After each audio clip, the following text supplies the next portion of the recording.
কে প্রার্থী হবে সিম্বলিক কথা। আমি দেখছি ইদানিং দু একটা নেতা হয়েছেন, নেতা কিনা আমি জানি না, হঠাৎ গজিয়ে তোলা। কেউ বলছেন আমি সিম্বল চিনি না বলে তার নেতার নাম বলছে। আবার কেউ কেউ বলছেন আমি তৃণমূল বুঝি না, আমি ওই দাদার রাজনীতি করি।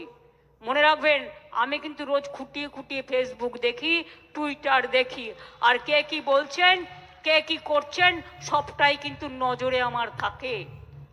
এদের জন্য নজর আমার থাকবে।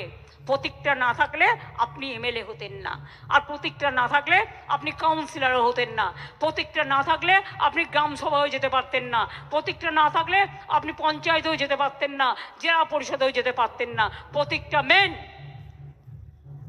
এটা মাথায় রাখবেন।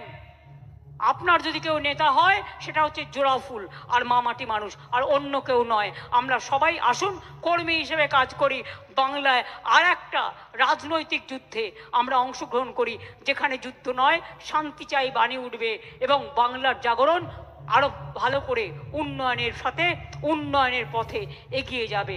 আমরা স্লোগান দিই না ভোটের সময়, মানুষের সাথে বিকাশের পাশে কি সব বলে টলে, আর যখন ভোট হয়ে যায় তখন সব ভুলে যায়। কাজেই আমরা চিরকাল মামাটি মানুষের সাথে ছিলাম, আছি, থাকবো। এটা আমাদের প্রতিজ্ঞা, এটা আমাদের শপথ, এটা আমাদের অঙ্গীকার। আমি আজ যা বলবো আগামী 20 বছর বাদেও তৃণমূল কংগ্রেস এই কথাটিই বলবে, এই প্রতিজ্ঞা নিয়েই চলবে। তার কারণ সবাইকে এটা মানতে হবে। কোথায় ছাত্র যৌবনরা, কোথায় মিডিয়া, কোথায় ছাত্র যৌবন? হাত তুলুন তো, হাত তুলুন। কি হলো, ঝগড়া করবেন না একসাথে লড়াই করবেন? একসাথে লড়াইটা হবে তো?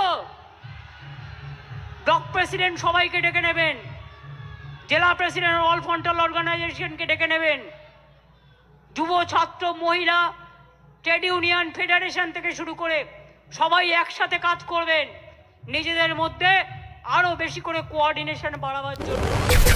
এর থেকে বেশি কিছু আমার বলার প্রয়োজন নেই।